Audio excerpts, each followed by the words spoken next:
It's time for Pucknology. Pucknology after dark. Oh my. Yes. Oh my, indeed. There's no postgame? You're saying there's no Sharks postgame? Oh, we got your postgame right here. And it is Pucknology After Dark.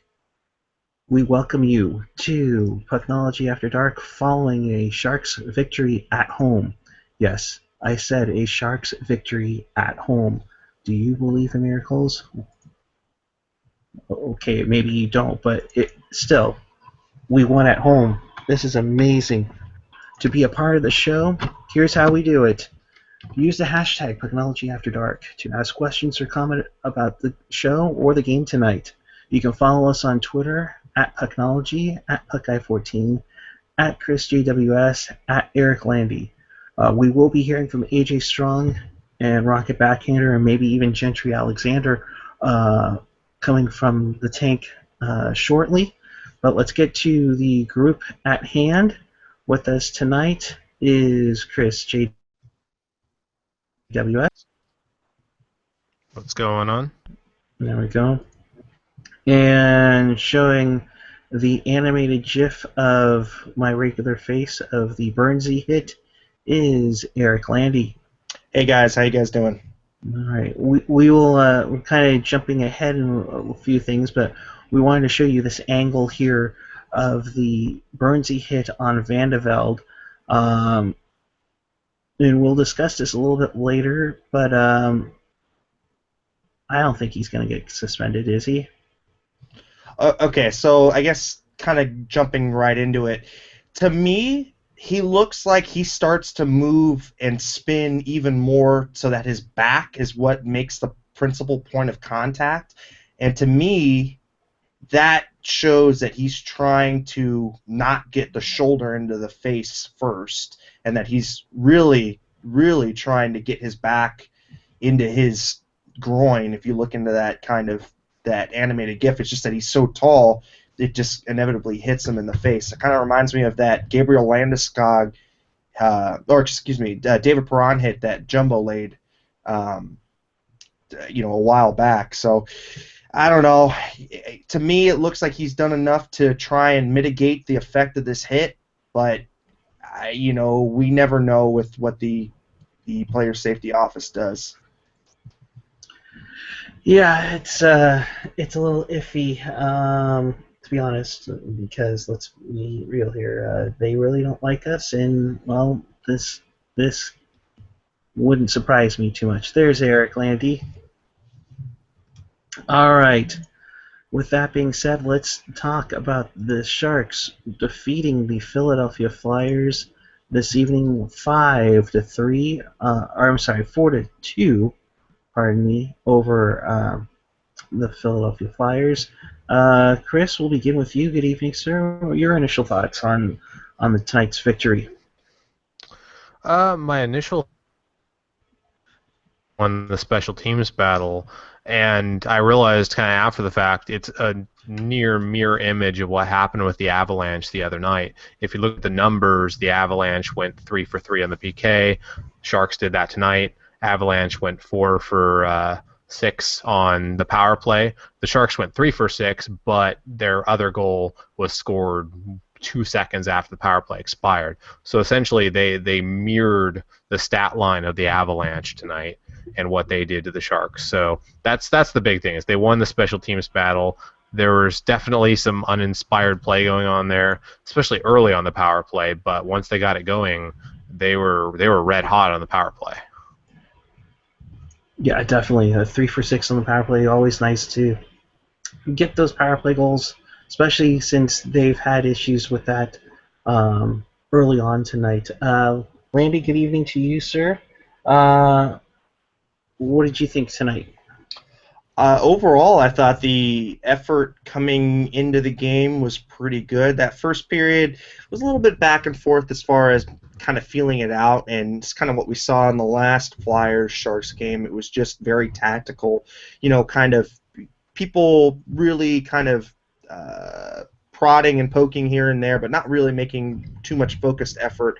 Then you really saw the game pick up in intensity in the second period. Of course, you had Radko Guda scoring at Jumbo pretty much the whole game, and that really brought Jumbo into the game, and I thought he had one of his better, more physically dominant games tonight, and something that we haven't seen in a while. He definitely gets into Angry Joe mode.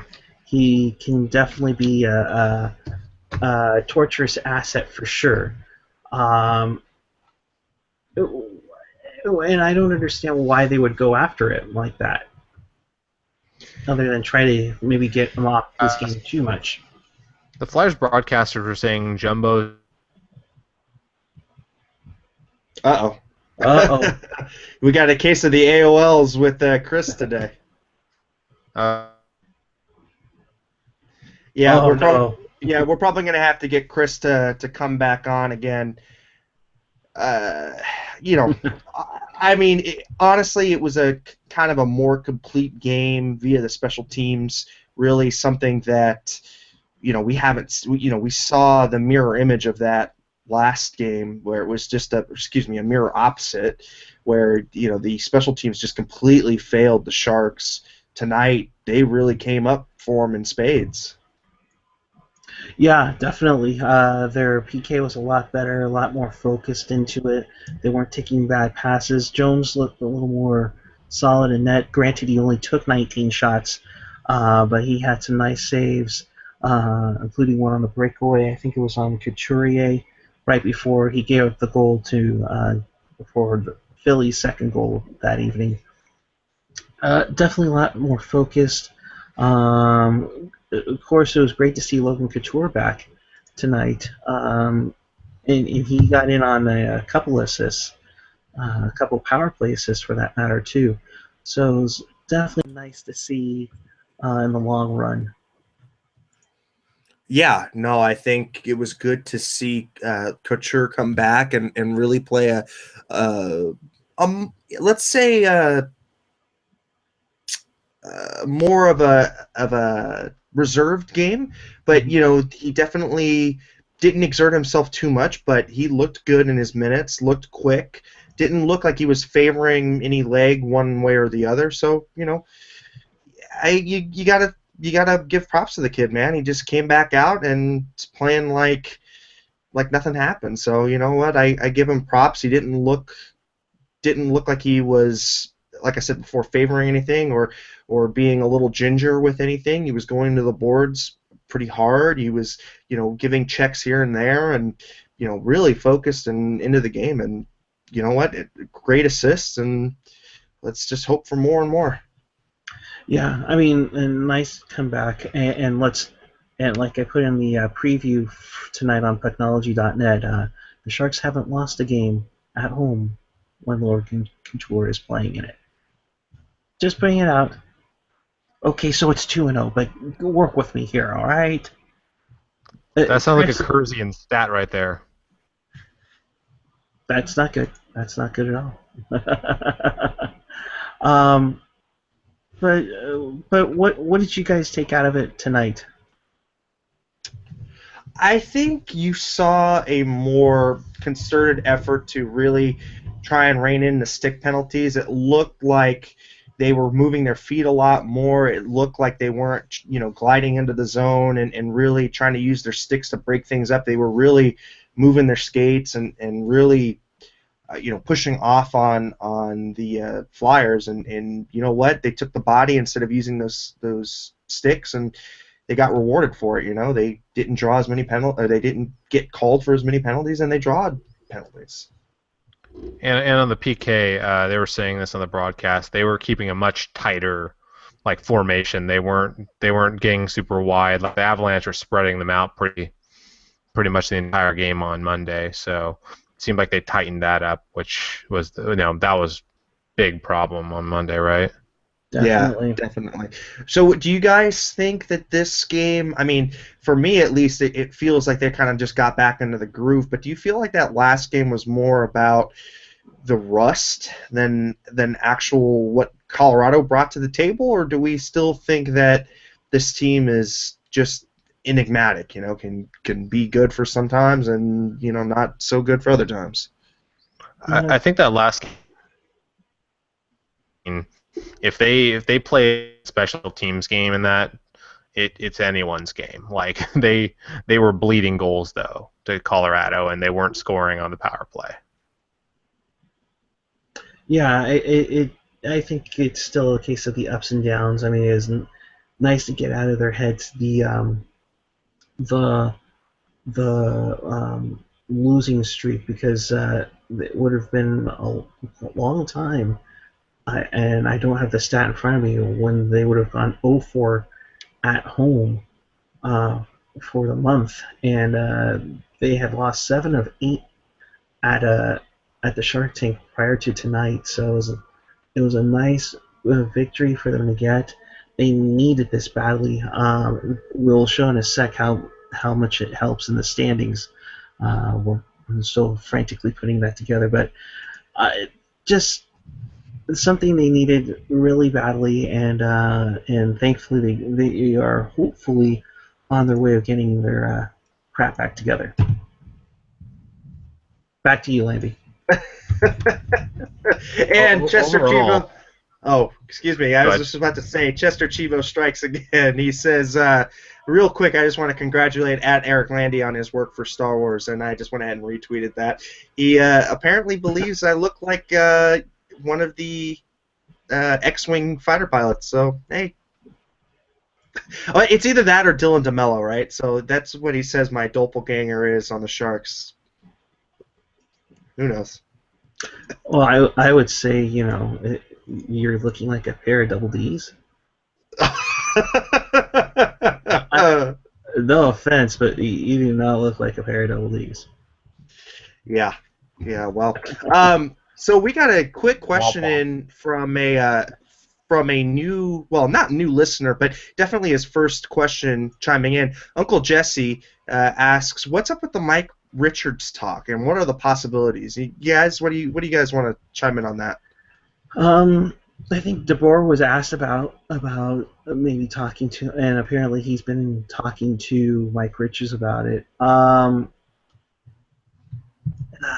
Do we need another inspirational story to come back and help us out? I don't think so.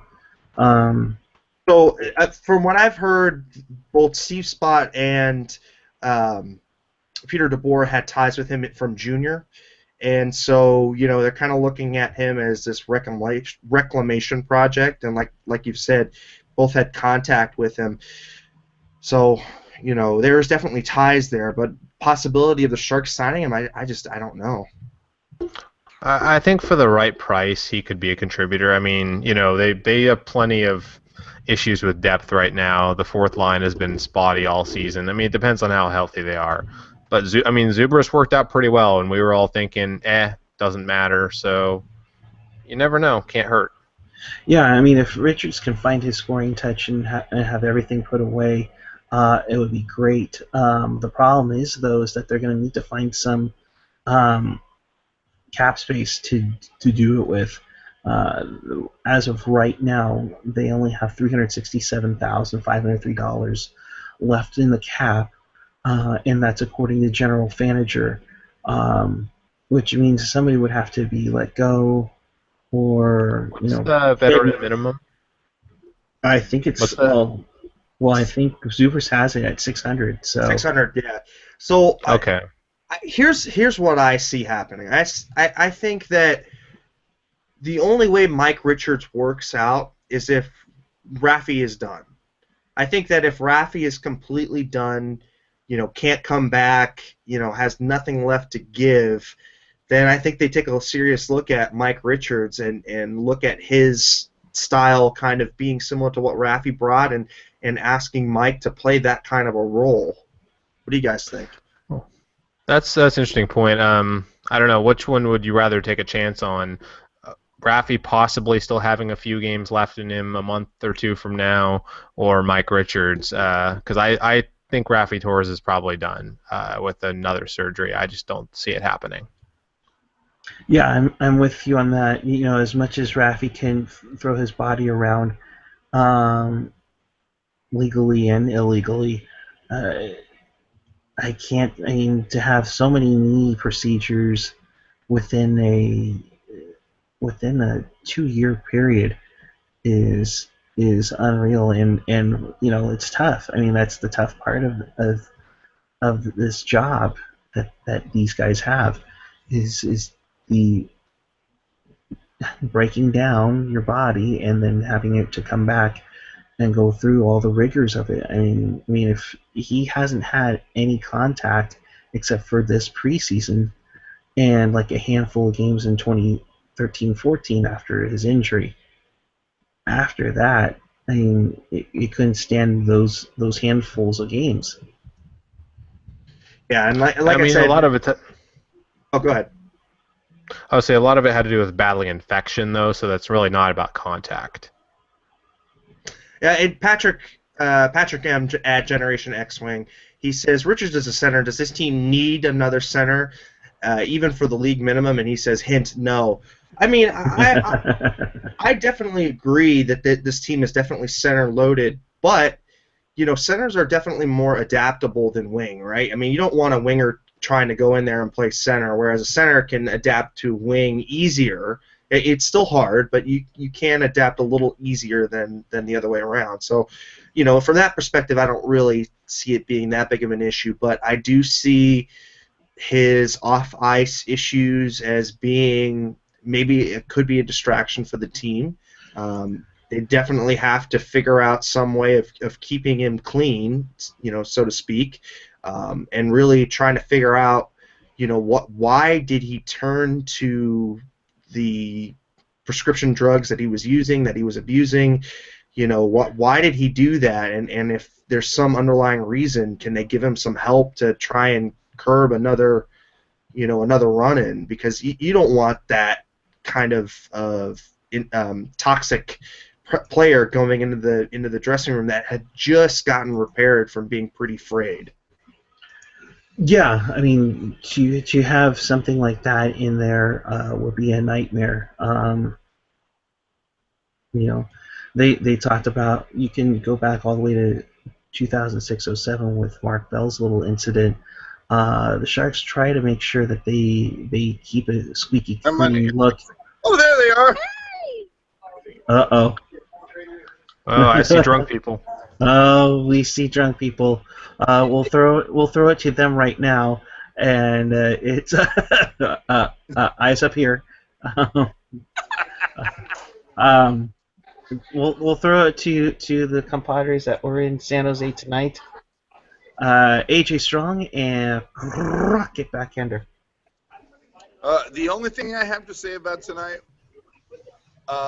there was a Philadelphia Flyer who apparently got hit pretty well into the boards in the third period, and when I took a photo of him skating off the ice when he was totally Led Zeppelin, as in dazed and confused, all of a sudden the shitstorm of Philadelphia fans rained upon me on Twitter, and we're talking about the fans that booed Santa Claus. We're talking about the Philadelphia fans who laughed and cheered when Michael Irvin almost got paralyzed in Philadelphia. So I love the fact that, I basically said, oh, a Philadelphia Flyer got hit really hard, and so I took a picture of it. And apparently I'm an asshole, and I'm classless. I'm a classless Sharks fan because of that, even though Philadelphia fans are known for being, let's be honest, the most classless fans on the face of the planet. This side, or I should say that side of the Mississippi River. But you know what? Back to you, Landy.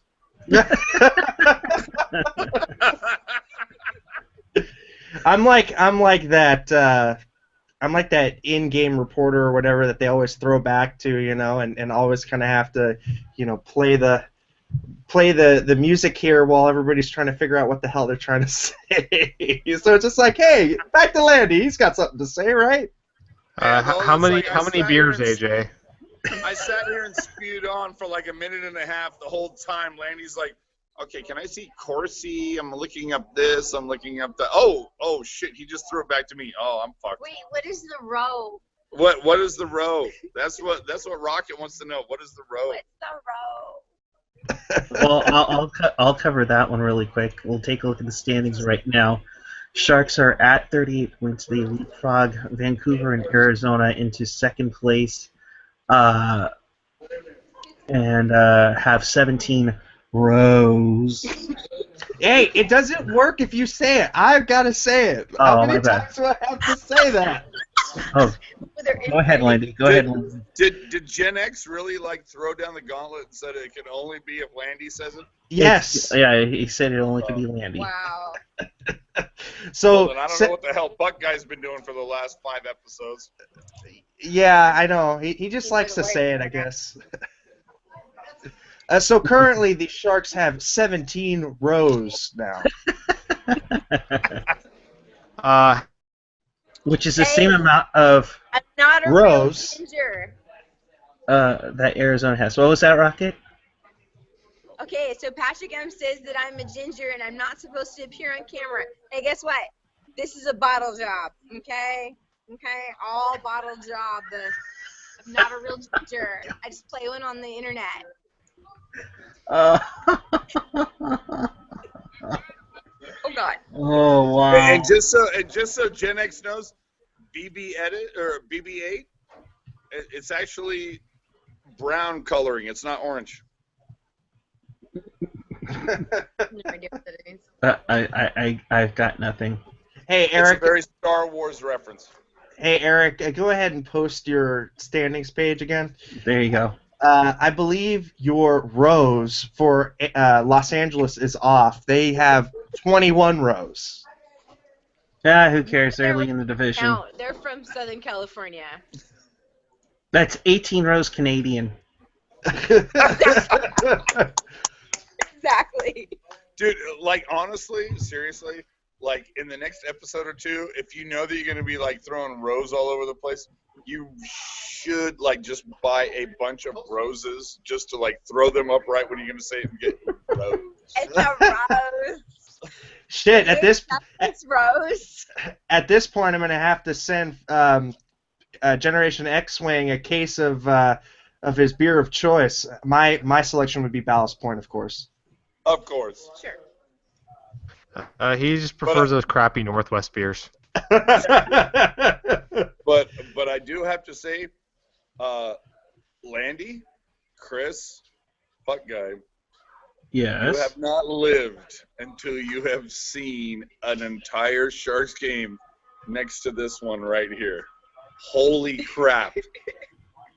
Holy crap. Dude, there were people tell us. There were people 3 rows in front of us looking back going, really? Really?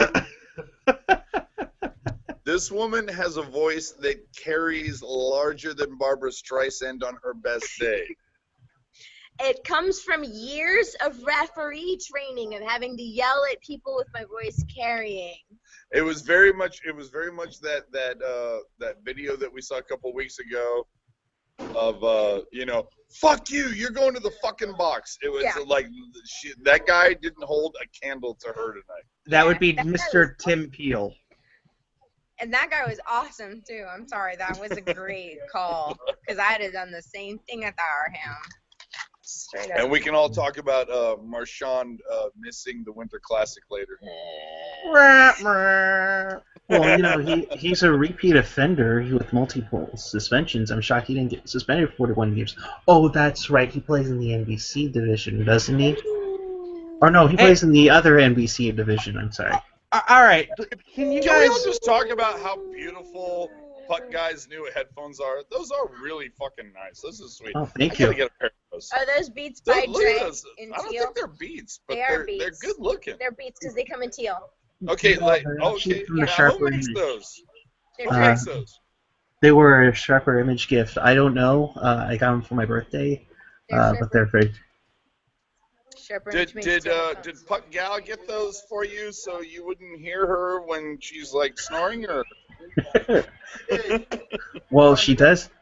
Oh, okay. Hold on. Look at this. Look at this, guys. Wait. This gentleman right here just said time to go. All right. We gotta go. Happy New Year. Hi, Yeah, Happy New Steve. Year, he says. Happy New Year, Mr. Bluecoat, Okay, sir. You So- guys so get out of here so you we don't get in might trouble. see you in the Uber car later, but chances are we probably won't. So have a good show, and we will see you after Saturday night after Winnipeg, boys. All right. Happy New Year, you two. Fire Happy summer. New Year to you, sir. Fire summer. And that, ladies and gentlemen, is why we are Pucknology After Dark. You know, I don't know. All right. So, serious question for everybody. All right. Do you guys, when you guys see Mike Condon's name, does your mind immediately go to condom? Yes. Yes, it does. I don't know how NBC has gotten away with that one. We'll find out on Friday, won't we? I wonder if somebody's going to slip on that announcement. It can only be a matter of time, you know. And it's waffle board away by condom. Oh, you can just hear Doc say it. You can just hear Yeah, it. you say no. Skeeted away by condom. Oh, it slipped through the 5-hole of condom, and the Bruins on the board. Oh, My man. goodness! What chaos! Oh, boy. By Very, condom. very serious. Great serious question there, Landy. Yes, Great very- serious question. Hey. What a segue. Hey, you know what? Hey, we were talking about Brad Marchand and how he's going to miss the Winter Classic, so that's where I got it. But actually, on an actual serious note here's my thing. They showed it up on NHL Overtime tonight. He's been suspended multiple times for clipping and slew footing. Obviously, that's his go-to for suspendable offenses. I'm sorry. I thought they were getting more serious with their suspensions this year. Well, And he only gets 3? That guy's a rat bastard anyways. I just, you know what? It floors me that guy has not gotten the book thrown at him. Well, that's my point. Is that if he hasn't been going through his foot, why the fuck are you giving Torres 41 when he's done the same thing 3 times in a 3-year span, or actually in a 4-year span? Because the first incident was January of 2012 against Vancouver, and we're still giving him just a handful of games. I mean, this is ridiculous. If you're a Sharks fan, you're having a little bit of a shit fit on this. I think Torres is a bit of a whipping boy though too, like the way Roger Goodell used to go after like Pac-Man Jones. Same thing. I think he was just kind of the one that they would try and make sure we will punish the hell out of him to try and make him be the example for everyone else to understand that we mean business. Well, but then I'm sorry, lady. But then when you don't mean business for other teams, especially an original 6 team who's won cups and plays in the East, it's not exactly a great precedence to set. Okay, so Generation X-Wing chiming in that this is the Winter Classic game, and we do got to remember that it's worth more than a lot of other games. So when you're missing the Winter Classic, put a 5 to 10x multiplier on that, because you know how many times you get to do that in your life. You know, well, if you're the Bruins, you probably get it a few times. You know, It'd be like every 3 years from now. Yeah, exactly. So, I mean, I understand that, but yeah, you know what? I would have liked to seen him get like a 10-gamer. You know, get him a dime. Well, if you're gonna pick the ideal whipping boy, you're not gonna pick one from the NBC. Perfect. You know, he was on the Coyotes, he's on the Sharks, on the Canucks. You know, no one cares if you lay the hammer down on someone there to talk about how serious you are about discipline. But, you know, the NBC division, you know, why do you think Crosby gets away with all the bullshit he gets? You know, like, it goes up and down that division. There's lots of guys in that division that get away with all kinds of shit. Hell, Dustin Brown probably wouldn't get away with as much shit if he wasn't in LA. Yeah. Well, going back to this game, the Sharks do improve their special teams quite a bit in the team standings page. As of this game, the Sharks are now 5th in power play at 21.8% with those 3 power play goals they scored tonight. And their PK, which was sitting at 14th, is now back to about 10th. They are 0.1 away from Chicago Blackhawks at the 10th position. So definitely a good job tonight with those special teams play, and definitely really turned up the aggressiveness of that PK and didn't allow a lot of things going through the box. So really happy with that. Yeah, I mean, they were... Uh-oh. No, I was just gonna say, and they stayed disciplined, but they were also physical. Especially at the end, where they looked like they got the Flyers off their heads there. I mean, they had a chance to get the puck, pull their goaltender with about a minute to go in the game, and instead of doing that, they went after Brent Burns with one more hip check. He picks up the puck, he takes it up ice, causes another penalty to be called against Philly in the faceoffs in deep in their zone, and sure enough, they finish off the game back there. Philly's got to be careful with their discipline with that, and that takes that element out of the game, and that's where that Taurus effect can come into play, where you play physical with the team, along with playing defensively sounded and getting good chances on your opponent's goal. You're going to win games, and I think tonight was one of those games where they did play a full. Well, I won't say a full 60 because there were hiccups here and there, but they just seemed like they had all kinds of aspects in the game. Looked like they were rolling 4 lines until Philly got into penalty trouble. Speaking of the penalties, did it bother either of you how often Philly was doing like the check into the boards and kind of stick for an extra half tick or more? Did that bother anyone else? Because I thought they were grabbing a lot on the boards. Yeah, you saw Giroux do it to Nieto. He kind of got victimized a couple of times on that. And, yeah, I mean, that's just the Flyers, though. They do that kind of crap. I mean, and the Sharks do it, too, to some extent. Couture whipping his head back. We all know that. We all know that Pavs sometimes tries to tuck in the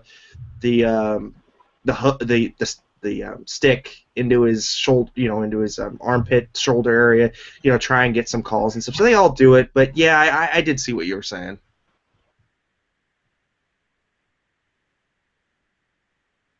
Hello? 2 times, but yeah, like it wasn't like the other night where they're calling the Sharks every time they did anything like that on Monday night. Yeah. You know what? Like I said before, that last game, it was kind of an aberration of how many penalties were being called, and I hope that that crew got a talking to by the NHL saying, hey, look, you know what? You can't call that many penalties, in a game, because that was really dominated by special teams. So I guess going to a question by one of our longtime listeners, Slushy Jake, he's asking because it is New Year's Eve. What is your favorite, or actually, what is the most impressive win in 2015, and what was the worst loss in 2015? Gentlemen? I'll go first. Probably worst loss. It's either the other night was pretty bad. There's the one against the Penguins is also pretty bad. Probably one of those two. None really stands out that much. Best win was probably probably the comeback against the Kings. I'll say that. The second one would be the Blue Jackets. But the Kings, division rival, I'll go with that. Kind of going down 2-0 and coming back and winning that one. That was a pretty big win. Oh, and for Slushy Jake, it's New Year's Eve. There you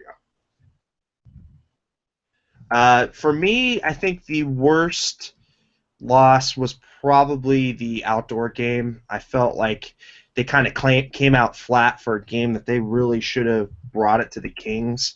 That was probably my worst, the worst loss. And kind of just going over some of the games from 2015. I think there was a Vancouver game. It was a 6-2 win by the Sharks. And I seem to recall that one and that one being pretty good. I also liked a few of those Anaheim games. We kind of just whooped on them for a little while. So, yeah, those are kind of my most impressive wins and really my most, I guess that the loss that stung the most was definitely that Stadium Series game.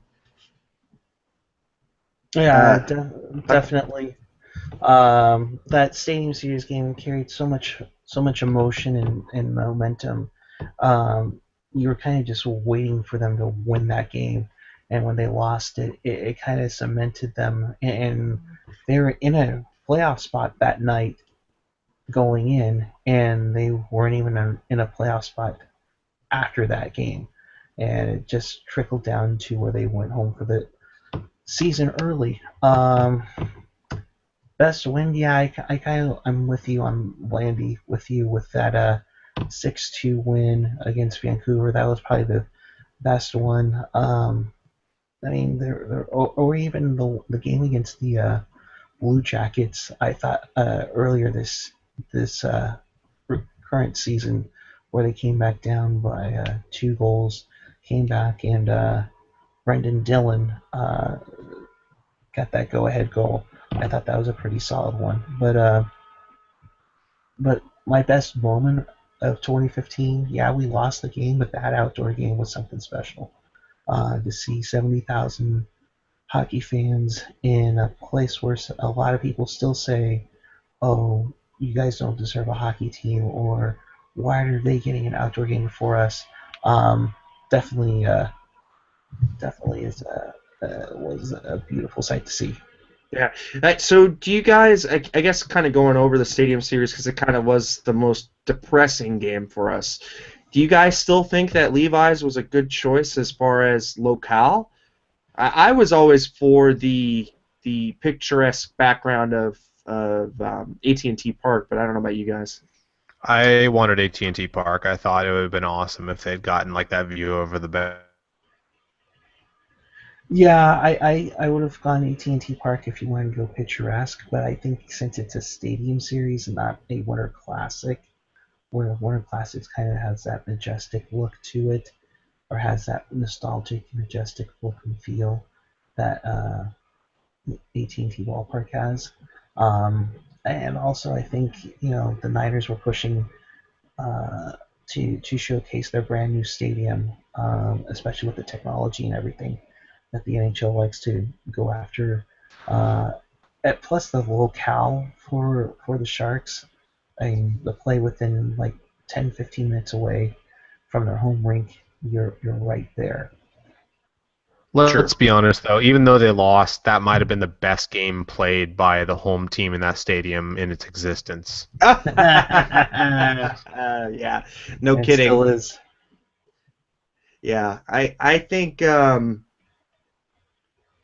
Laurel just chiming in, headed out, gang. Need to take mom to the ER. Our prayers and thoughts go out to you, Laurel. We know you've had you've had to fight with your mom with as far as health and stuff like that. So our thoughts and prayers go out to you. Yeah, sending our best. I saw another Sharks fan lost his grandmother this past week, so it's always a tough time to lose somebody special. I dealt with it earlier in the summer when I lost my great grandmother, but that's what hockey is here for. It's definitely a distraction.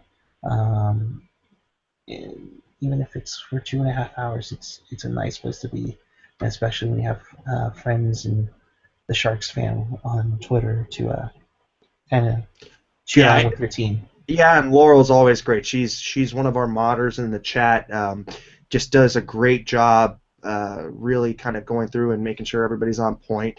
Always giving the Facebook updates and always trying to push as much publicity as she can for us. And we really, really enjoy her presence and really like her being a part of the team. So, yeah, like I said before, this is a tough time, and the prayers go out to her. All right, I'm kind. I lost my connection for a little bit too, you guys. So I'm kind of going through my Twitter feed on my phone here. Have a I also have another Philly follower, M Bunho. uh, um, but he's saying Burns cheap shot of Vanderbilt. That doesn't. I don't think so. It's one of those borderline calls. So in that case, Well, Burns is going to be suspended for 5 games. let's break it down, I guess, because we did talk about it a little bit at the start of the show. We brought up the GIF. To me, he looked like he had his shoulder lined up to him, and right as he was going for the impact, Burns kind of pivoted himself to get his back into his head. And really where the majority of the brunt of the head, the impact to the head was from the ice and not from Burns himself. What did you guys think of that? I don't think Burns has ever been suspended before, has he? Not to my knowledge, at least. Not that I know. So I think, given he has no history whatsoever, I think if he had a history, he would probably get a game or two. I think, though, since he has no history, I would say good chance. And it didn't look like a dirty hit to me. They do tend to, if it hits the head, even if the guy just kind of has his head down, I'm Yeah, going to say probably not, but I don't know. What do you think, Eric? yeah. It's tough. Again, this is where the height issue comes into play, like it did with Thornton and Perron. A few years ago. Um, but I think he was also going for one of his patented butt checks. He was squeezing in the shoulder, sideways, and then was going for the butt check. The intent was not to make a shot to the head, but he did get it, which is what they use as a reason for Torres's suspensions in San Jose. So you kind of have a basis for it. I don't see it happening. I don't think Burns was intending to hit him. I don't think he's really that guy to hit him too. So I could see something coming because that's this organization and that's this team. But should he? I don't think so. Yeah. I wouldn't be incredibly upset if they suspended him a game or two. I don't think that'd be totally unfair. But, I mean, if any longer than that, I think that's out of line. I think at most they'll either fine him or they'll warn him. I think you'll probably be more on the side of getting a warning instead of any kind of supplemental discipline. If anything, you do that again, you will be fined. You will be suspended. Kind of warning. I just don't think that it. I don't know. To me, it seemed like the brunt of the force came from the ice and not from him. Yeah, but since when does the NHL actually care about the facts of the matter? I mean... Yeah, no, I mean, we all thought that Stefan Quintel was going to be a little bit more even-handed with the suspensions, but as you can see, from the Torres, I mean, it's like roulette, man. You just don't know what the hell is going to go on, and that's the problem that I've had with this NHL player safety because, for some people, the exponential curve of games is so high that you don't know what's coming up next. For other people, it's like things that should be fined or things that should be suspendable don't get suspended, and it's just this sliding scale that you can't figure out and you can't point to, and we keep going back to it, but it's until something changes, until they have a real even distribution of suspensions for star players and for non-star players, I'm still going to call it a sham of an office. Well, I mean, just look at Dustin Brown versus Torres. That's all you need to know right there. That Dustin Brown should have gotten way more many times, and he never really has. And Torres, on the other hand, he's never gotten mercy ever. yeah, Brown's only been suspended one time. He's been fined a couple of times, but he's only suspended one time. Um, for all the hits to the head that he's given, most notably, besides the hurdle one, or most notably the 2012 conference final, where the play was offside and he said he couldn't stop. Got the Coyotes off track.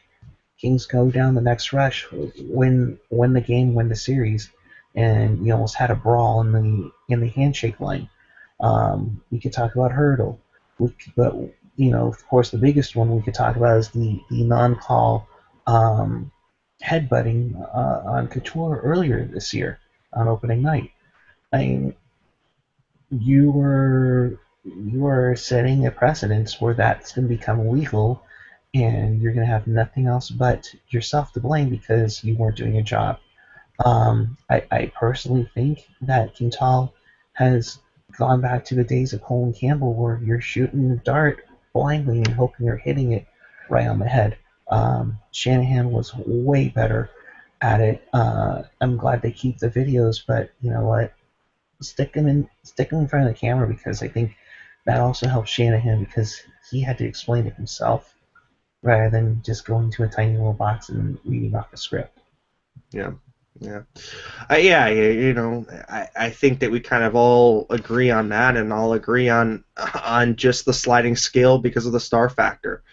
It sucks that we have to continually talk about this. It sucks that it's 2016 and we still deal with this.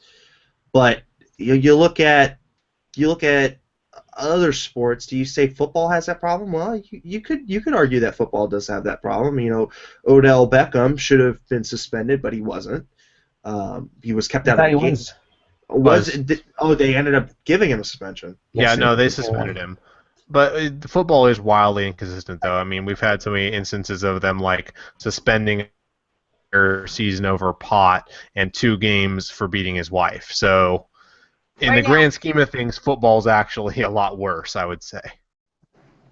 Yeah. I don't mean to interrupt what you're talking about, but oh boy. Rocket has had some cocktails. If this is my last communication to the world, I'm going to miss you all. I love all of you guys. Holy crap. I'm just saying. I love you guys. This one. No. This one right here. Well, dude, I'm going to die. I'm going to fucking die, dude.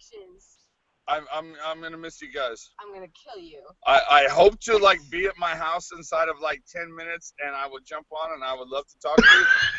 But if not, if that does not happen, I love you all, and you will know that my fate came at the hands of Rocket Backhander. I'm just saying. We won! Why would I kill you?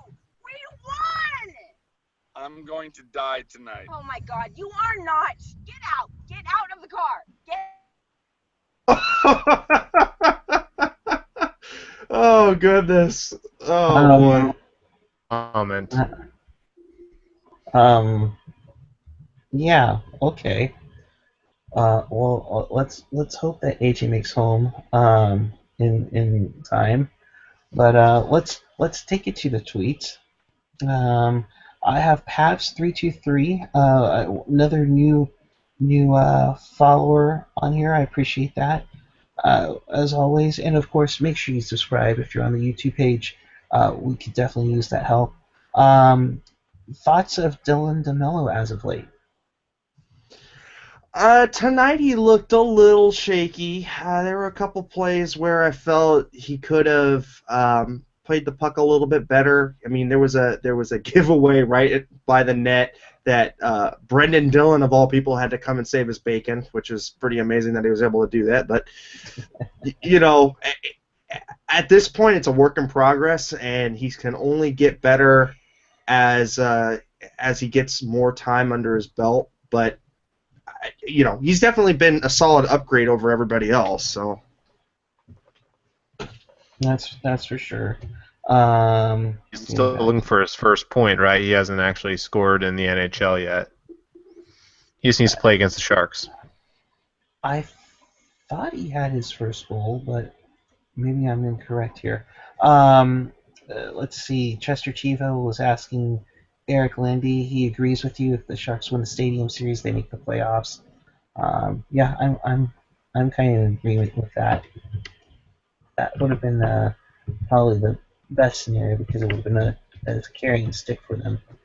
Thankfully, LA didn't do it themselves, so that's a good one. Chester also was saying, just think how much more Philly fans would hate AJ Strong if they knew he picked the goal song. Oh, yes. Yes. Yeah. No comment there. No comment there. That's what I have on my When end. AJ wakes up tomorrow, we'll have to make sure he sees that tweet. Yeah. Speaking of AJ, Generation X-Wing chimes in. It's like a really twisted Blair Witch project. Oh goodness. Oh Yeah. my gosh. Yeah, that'll do it for sure. But it's verified. Yeah, Dylan DeMello hasn't actually scored an NHL point yet, but he has been fairly steady on D. I mean, he's only a -2 in like 12 games, which for third pairing, that's not that whole. Yeah, and he's carrying about 10 minutes worth of ice time as a sixth guy. So, you know what? I mean, you definitely see the Sharks D pairs be a little more fluid. You see Burnsy play with Vlasic on some skates. You see him not as attached to the hip with Martin. So I think that can only help with people trying to get acclimated to Burns and the way he plays, and just being a little bit more fluid up and down, and not trying to burn people out. Burns only had about 24 minutes tonight, which wasn't horrible. Vlasic had 24 minutes. Let's see. Bronny had 22 minutes. Let's see. Paul Martin had 16 minutes. Brendan Dillon had 17 minutes. So, the minutes were pretty spread out. Yeah, DeMello was the only Shark that had less than 10 minutes of ice time tonight. But yeah, they were all pretty spread out, which is good. And like we've talked about before in past episodes, you can't afford to tire out your big demon not even halfway into the year. Speaking of Burns, how was tonight for the perfect epitome of Burns giveth and Burns taketh away? Not even 2 minutes apart. Yeah, no, totally. The power play. It was totally. That's Brent Burns in a nutshell, right there. You could hear the Keystone Cops,